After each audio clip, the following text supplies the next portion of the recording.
दुल्हा के बुआ हो बड़ी रसदार हो। दुल्हा के बुआ हो बड़ी रसदार हो।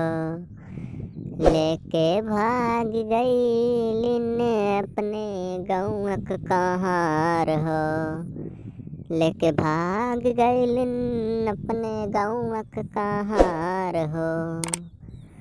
दुल्हा के अम्मा हो बड़ा छिनार हो। दुल्हा के अम्मा हो बड़ा छिनार हो। लेके भाग गईलिन अपने गौआ क चमार हो। दुल्हा के दीदी हो बड़ा रसदार हो।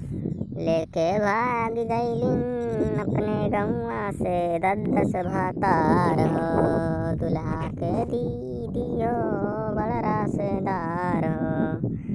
लेके भाग गईलिन अपने गौआ से 10 भातार हो।